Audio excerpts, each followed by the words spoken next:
Hey everyone, another day, another handheld, with today's covering a new budget offering from Game Console, the R36H.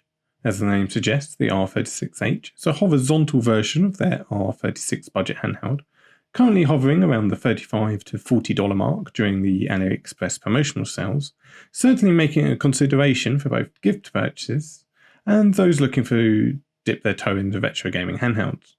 It's available in white, transparent black, purple and orange colourways too. As expected from both Game Console and the R36 name, the R36H is built around familiar specs, including the Rockchip RK3326, which will give us pretty smooth PlayStation 1 emulation and access to a limited number of Dreamcast, Nintendo 64 and PSP titles. It's got 1GB of RAM, a 3.5-inch IPS screen, of a resolution of 640 by 480, which actually offers pretty good visuals and colour accuracy considering the cost. It's got a 3000 mAh battery, no Wi-Fi, but does have a headphone jack, as well as ArcOS straight out of the box, and a fair weight of 186 grams. Straight out of the box, the R36H's build quality does feel relatively reasonable for its budget price point.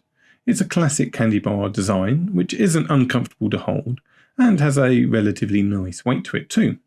It does have a joystick top, dpad bottom design, which is a slightly unusual design choice considering the dpad focused nature of the retro gaming the R36H can pull off, and can be a point of contention as well as being uncomfortable for some too. On top, we've got some inline shoulder buttons with raised L2 and R2 buttons, as well as power reset and volume buttons. While underneath we've got two USB-C ports, the headphone jack, stereo speaker grills, and dual microSD card slots. There's nothing on the sides, while on the back we've got a couple of grips which do look slightly odd as grey colour on the transparent orange colourway in my opinion, but are relatively grippy at least and have easy access to the battery compartment too, which is a consideration if you're planning to pick it up for those who easily lose a battery tray. In terms of the R36H's controls, they're fairly unremarkable for both better and for worse. The analog sticks are switch style and work fine. The inline shoulder buttons are easy to use and, to be fair, aren't too loud to press or have much wobble to them either. The face buttons are a fair size and are fairly responsive too and work with both precision presses and button mashing. The D-pad isn't ideal. It's seated a bit too low for my personal taste, slightly stiff when trying to pull off multi-directional inputs, and as mentioned previously, isn't located in the most ideal position considering the D-pad focused nature of a lot of the retro games the handheld's capable of actually playing. Overall though, as long as you're happy with your D-pad being below the joystick, for a budget handheld the R36H's controls aren't too bad.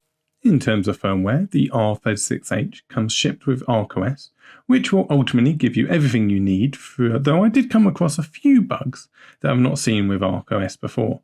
Mainly the DS emulator wasn't set up correctly, with it kicking me out every time I tried to play a game, and as great as ArcOS can be, it can be a slightly confusing experience for those gifted the console when it comes to things like wireless options still being present in the menu but obviously not actioning anything.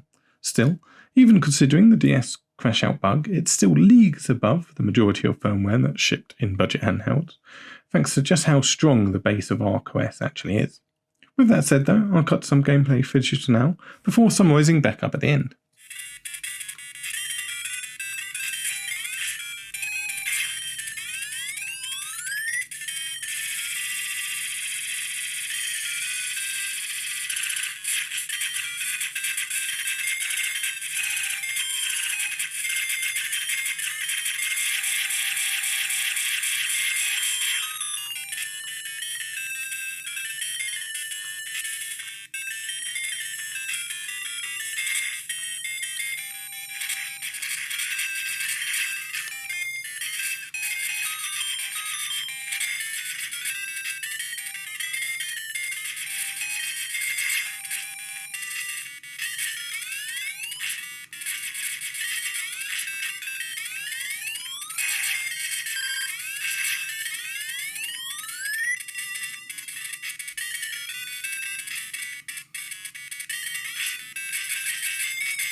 Overall, the Game Console's R36H offers a budget-friendly entry option for those looking to get into retro gaming.